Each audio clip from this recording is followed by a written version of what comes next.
is it okay if I answer in English? So Mina's question was, what makes it a poetry and not just some words? It's your intention. So you can make a pile of books and be like, I'm making a pile of books because I need to put my books away. That doesn't make it a piece of art. But if you're like, I am making a piece of art that is those 4 books and those 4 books only put on top of each other because they have a meaning to me and I'm trying to convey that meaning to you, your intention of making it a piece of art makes it a piece of art. Is it good? It doesn't matter. For the poetry, it's the same. You decide, this is a poem, I'm making it. It's not good, or maybe it is, it's not my problem. I'm just deciding that these words together are a poem. You're in charge. You're the poet now. You decide. Thus, the visual poem claims to abolish playfully the oldest opposition of our alphabetic civilization, showing and naming, representing and telling, reproducing and articulating, imitating and signifying, looking and reading. So visual poetry destroys this opposition. Okay. Apollinaire, who starts writing what he calls calligramme. I love Apollinaire. There are visual or concrete poems in which the visual aspect of the poem is there not only to enhance the subject of the poem, but it's equally as important as the words in the poem. So I'm going to show you one of Apollinaire's calligramme. It's called Lettre Océan. There you go. As you can see, it's not just lines in a poem like in this. It's the shape of the words and the space between the words is as important as the words. So it's an important transformation of poetry, and because traditionally the written piece of art is not important because of its materiality.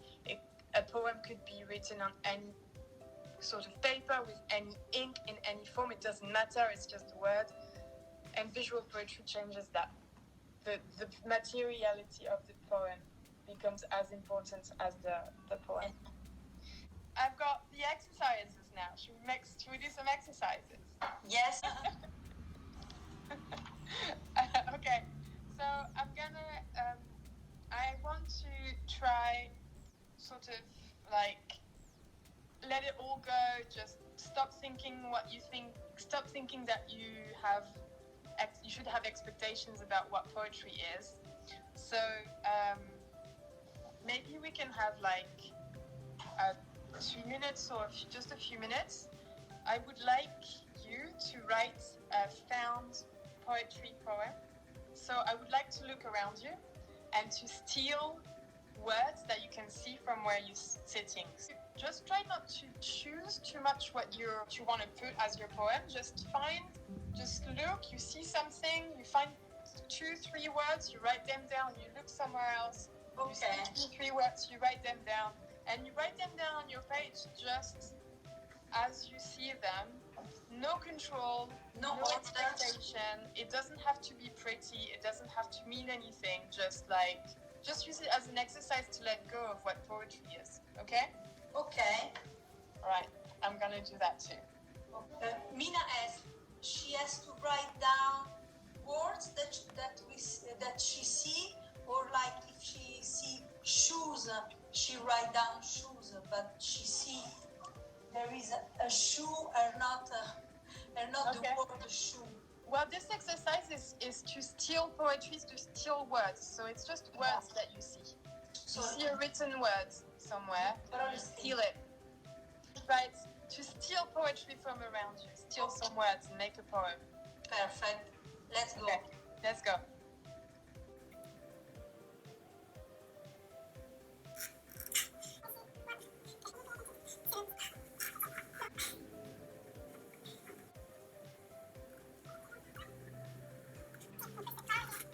Well, have you written a found poetry poem, Nico?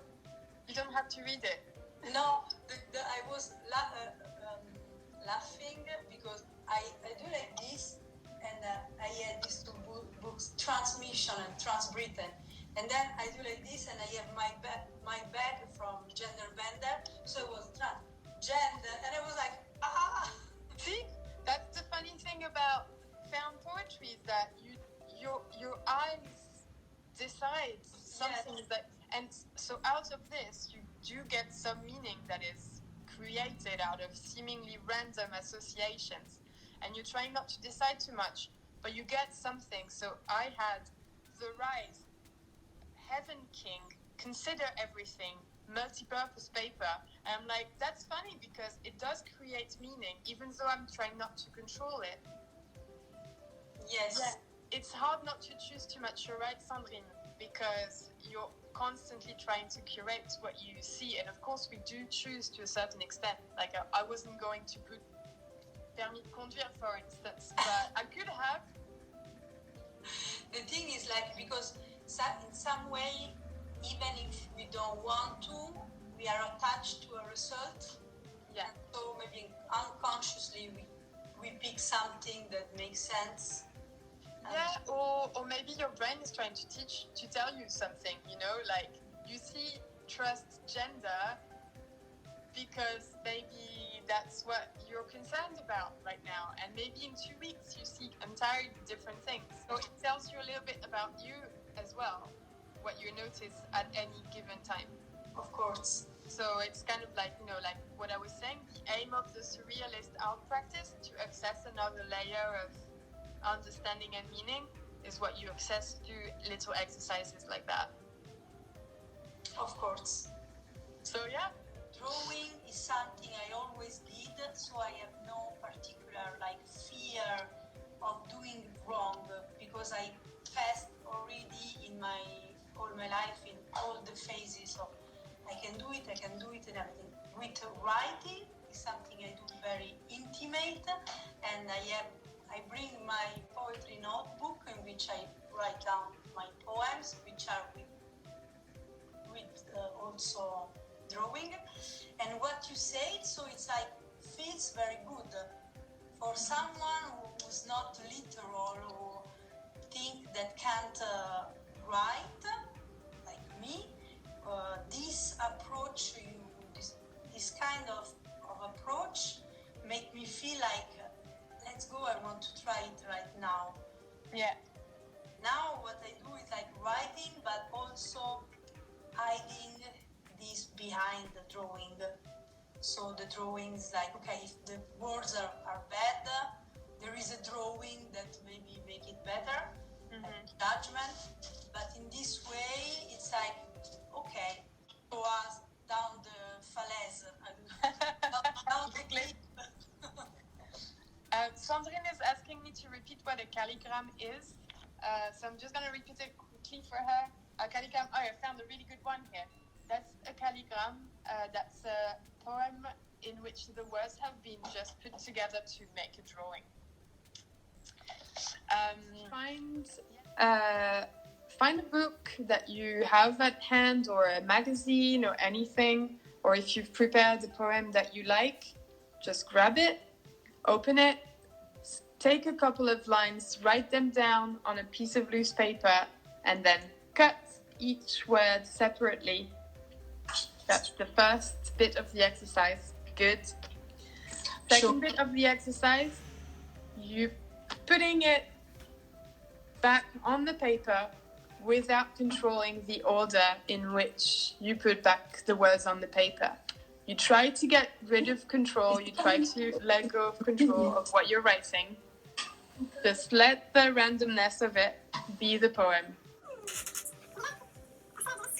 An haiku from Jack Kerouac. Pronounced Jack Kerouac. I don't know. So it's like in Picardie, we say Jacques Kerouac. Jack Kerouac. And so about poppies. All right. Coquelicot. Non, parce qu'il y a un point d'exclamation. Coquelicot, blanc et noir, éclaboussés ensemble en délicatesse. Et tu as fait un calligramme? I saw you. Yes. Can we have a look at it? Well, there you go. Perfect. So this is cursive as well as calligram. So you're combining two techniques and you're creating a new poem out of something that already existed. Stick the words back on any shape you like. You can make sentences, or you can make a drawing with words. That's brilliant. Well done, Mina. Sandrine, la moisissure acide, la clinique comme et les femmes au bureau. Longtemps les maisons submergées, j'entre le racisme, souris depuis dents. C'est trop bien, Sandrine. Sandrine is making Instagram poetry. Instagram live poetry. Je vais lire mon poème alors aussi. Mais oui. I'm gonna read my poem. Lake of water, my for emerald, and your she ugliness I. Oui, you can tell the pro. Well, I think we're kind of done with the hour, so I hope it was fun and the exercises helped you let go of expectations of writing poetry, and it was fun, and you were able to create little snippets of meaning, and that you will be able to use that technique later on Today, just to have fun or just to prop yourself to create new things. So thank you so much. It was amazing, and I think that we are going to stay here a moment continuing doing this. Merci. It was really fun. It was a complete poetry workshop. Yes. You can see it again and again and again to really take all in. Bye-bye. Bye-bye. Bye, everyone. Thanks. Bye, Mina. Aww.